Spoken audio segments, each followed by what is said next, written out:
2, 3.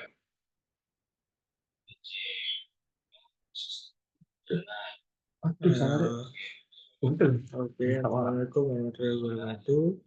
Nama saya Ibrahim Berbanjah Fanani dengan NIM akhir 61 akan menjelaskan tentang gas lift valve. Pertama sih ada introduction, di mana gas lift valve pada dasarnya adalah tekanan bawah tanah. Elemen ini fungsional dari regulator tekanan dan gas lift valve serupa. Prinsip kerjanya yaitu menggunakan tekanan untuk mengontrol buka tutup pada valve. Kemudian ada basic komponen yang di foto pertama itu tidak memiliki segel, jadi dom tidak dapat diisolasi. Kemudian gambar B itu piston memiliki segel O-ring. Jika tidak terisolasi dengan baik, maka akan terjadi kebocoran oleh O-ring selama periode yang lama, dan gesekan O-ring bisa menyebabkan penyegelan piston tidak praktis. Kemudian pada gambar C yaitu bellows piston seal, ini ujung atas dari bellow itu dilas ke katup dengan tujuan memberikan fleksibilitas yang diperlukan untuk pergerakan.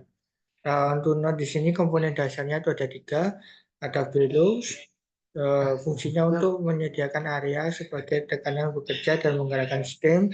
Kemudian ada dome, ruang berisi gas nitrogen yang menciptakan gaya penutup. Kemudian ada steam dan port untuk mengontrol aliran gas dengan buka tutup. Kemudian ada closing force. Banyak katup gas lift memiliki tekanan gas atau PB yang terperangkap di dalam dom. Tekanan ini bekerja pada area bellows dan menciptakan gaya atau FB yang diterapkan pada batang. Ujung batang dipaksa bersentuhan dengan tepi atas atau seat dari port. Ujung batang dan bagian dudukan dari port dicocokkan dengan baik untuk membentuk segel. Kemudian untuk sama yang didapat yaitu FJ sama dengan PB dikali AB. Untuk FC di sini adalah closing force, kemudian untuk PB-nya itu tekanan di dom, kemudian AB-nya ini area bellows. Kemudian ada opening force, di mana valve ini mulai terbuka dari ketika ujung batang bergerak keluar dari kontak dengan dudukan valve. Dengan dudukan valve. Hal ini terjadi karena pembuka sedikit lebih besar daripada gaya penutup. Oleh karena itu, sebelum membuka FO sama dengan R, dua gaya biasanya bekerja untuk mengatasi gaya FC. Tekanan PI yang diterapkan melalui bukaan samping dan tekanan PZ yang diterapkan melalui port katup adalah sumber tekanan untuk menghasilkan dua gaya pembuka. Kemudian untuk persamaan yang didapat sini yaitu P1 dikali AB dikurangi AB sama dengan PB dikali AB dikurangi P2 dikali AB. Kemudian ada valve load rate dan probe test. Untuk valve load rate sendiri yaitu jumlah tekanan pembukaan yang diperlukan untuk setiap inci perjalanan pada batang katup atau perjalanan batang per PSI tekanan pembukaan. Sebagian besar katup itu memiliki kompresibilitas dari muatan nitrogen di kubah dan laju gas dari bellows yang gunanya untuk mencegah pembukaan penuh yang cepat. Peningkatan kecil pada P1 atau P2 bisa menyebabkan pembukaan katup yang sedikit tambahan. Jumlah pembukaan katup tergantung pada volume kubah dan kekakuan bellows. Kondisi ini bisa bervariasi antara produsen dan katup dengan gaya yang berbeda.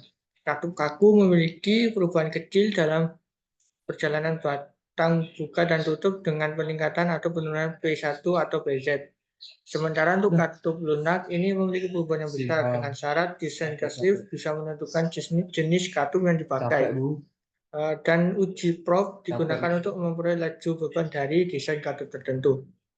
Kemudian untuk probe test sendiri itu menentukan laju beban, perjalanan maksimum ujung batang, penumpukan konvolusi, gesekan berlebihan, dan pelunakan bellows.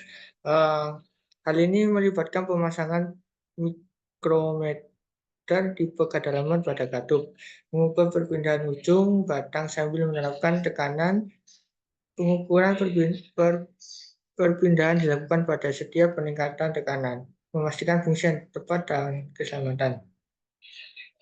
Kemudian ada production pressure effect. Ini katup terbuka melalui gaya P1 yang bekerja pada area belus kurang area port AB minus AP, dan gaya PZ yang bekerja pada area ujung batang yang disegel oleh dudukan. P1 harus lebih besar jika tidak ada P2. Efek tekanan produksi ini bisa dihitung dengan mengalihkan tekanan produksi PZ dengan area tempat tekanan diterapkan atau AB, dan membagi gaya dengan area tempat tekanan pembukaan katup bekerja. Dan ada closing pressure. Apabila tekanan produksi tetap konstan, maka tekanan penutup katup akan sama dengan tekanan pembukaan gas injeksi. Hanya pada saat tekanan produksi, injeksi, dan dom sama, tekanan penutup minimum akan sama dengan tekanan dom atau PP. Kemudian ada valve karakteristik, ada 3, yaitu dynamic flow test, valve spread, dan bellows protection.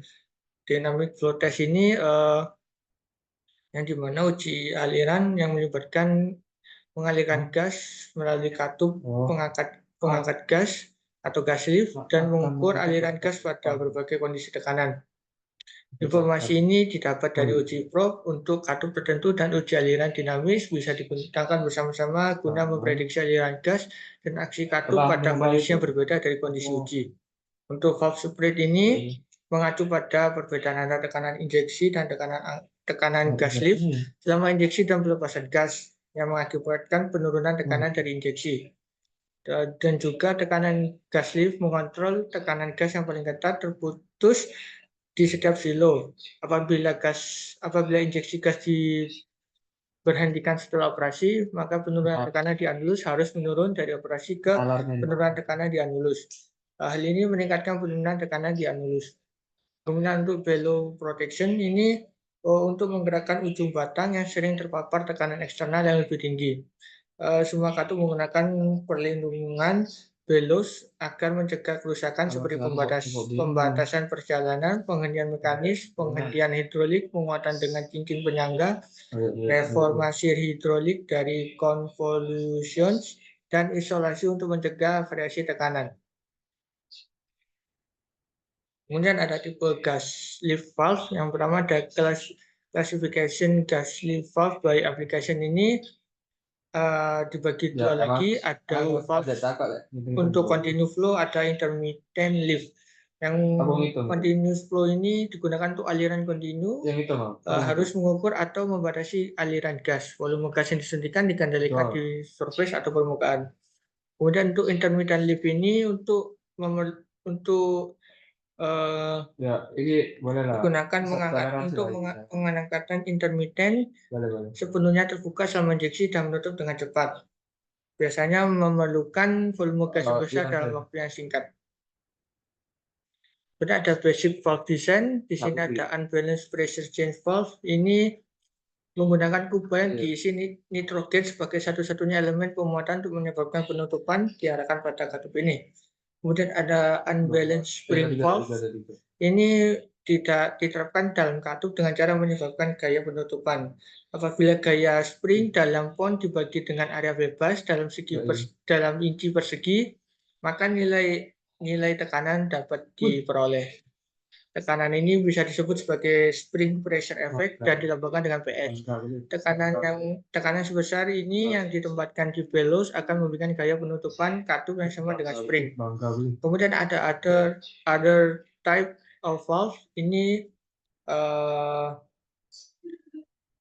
prinsipnya sama seperti jenis katup yang lebih umum yang gunakan telah dibahas sebelumnya, seperti unbalanced dan unbalanced pressure change valve dan spring valve.